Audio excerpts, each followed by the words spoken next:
Caitlin Clark may be one of the most popular rookies in WNBA history, but she also has a lot of haters. From daytime talk show hosts to fellow basketball players, the list of people who don't like the breakout star is long. Caitlin Clark's 4-year contract worth $338,000 with the Indiana Fever is lucrative by WNBA standards, but paltry compared to the NBA. In fact, only NBA players earning the minimum for a two-way contract have a salary similar to or lower than Clark's. Yet, several conservative commentators, like podcaster Matt Walsh, declared that even by those standards, Clark was overpaid. According to Walsh, Clark's salary shouldn't amount to anything more than a goose egg. Walsh said on his podcast, "By all rights, as a simple economic matter, WNBA players should not be getting paid anything." Walsh also argued that the league survives due to NBA subsidization.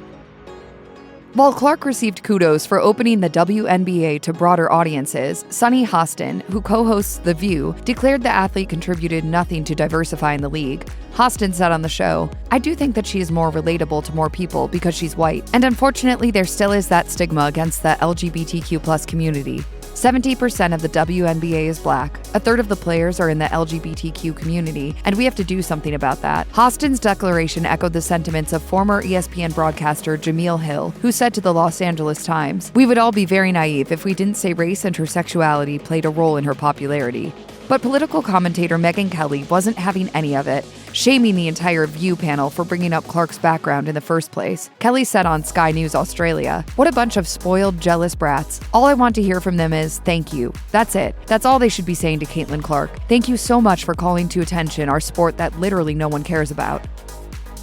It's no secret that WNBA teams were hell-bent on ensuring Clark's baptism in the WNBA would be a fiery experience. That was particularly evident in a May 2024 match against the Seattle Storm, where Clark tangled with Victoria Vivians after nailing a three-point shot. Despite scoring, Clark had an issue with Vivians charging at her just as the ball left her fingertips, which led to the two guards getting into each other's faces. While it took an intervention from Clark's teammate Aaliyah Boston to prevent the situation from getting uglier, the gesture didn't stop the ref from issuing both players double technical fouls. Clark's fans made sure to give Vivians a piece of their minds, so much so that she was prompted to temporarily change her Instagram to private, according to one X user. During a post-game interview, Clark admitted she still had to work on channeling her frustrations into higher performance. She said during a post-game press conference, "I think just being competitive is who I am. It's what I've done my whole career. I can probably channel it a little bit better, but that's just basketball." It also didn't help that Indiana lost that night despite Clark scoring 20 points. But after 9 games in the regular season, Clark had also accumulated 3 technical fouls. An additional 4 would mean a 1-game suspension. Whenever the Indiana Fever take on the Chicago Sky, Clark usually has her hands full playing against Angel Reese, a chief rival dating back to their NCAA days. But in June, the first regular season game between the two teams saw Clark having to contend with another ferocious player named Chennedy Carter. The biggest altercation between them took place when the ball was out of play, and Carter picked up a foul for flooring Clark with a massive shoulder check. The hit drove Clark fans into a frenzy, with many of them proclaiming on social media that their favorite player was becoming a prime target across the league. Carter refused to comment on the hit in her post-game interview, although she later claimed the smackdown was in retaliation for a hit Clark made on her moments earlier. She said in a post-game interview, "I don't have any regrets with anything. I'm going to compete and play 100% hard no matter who it is, like I said, or who we're playing."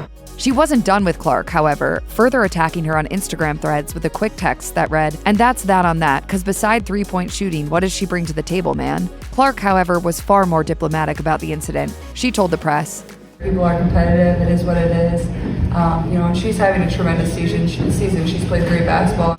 During a June match, Connecticut Sun guard Dijonai Carrington bumped Clark, committing a foul in the process and prompting the veteran player to mock the star rookie for flopping after contact. Carrington later had a field day poking fun at Clark by posting the altercation on X. But after Clark's fan base attacked Carrington for her actions, the Sun player took the Fever's star point guard to task for enabling her devotees to engage in boorish remarks. Carrington wrote on X, "How one cannot be bothered by their name being used to justify racism, bigotry, misogyny, xenophobia, homophobia, and the intersectionalities of them. We all see the we all have a platform, we all have a voice, and they all hold weight. Silence is a luxury." Carrington had a point. Ever since joining the WNBA, Clark had not spoken up about allegations that her fans have weaponized her heterosexuality, whiteness, and gender in a culture war, smearing other league players, especially Black and LGBTQ+ athletes. But Clark eventually broke that silence. Sports journalist James Boyd addressed those concerns to the WNBA star hours after Carrington's post and entered her response on his social media account. Clark said, It's disappointing. I think, everybody in our world, deserves the same amount of respect. The women in our league deserve the same amount of respect.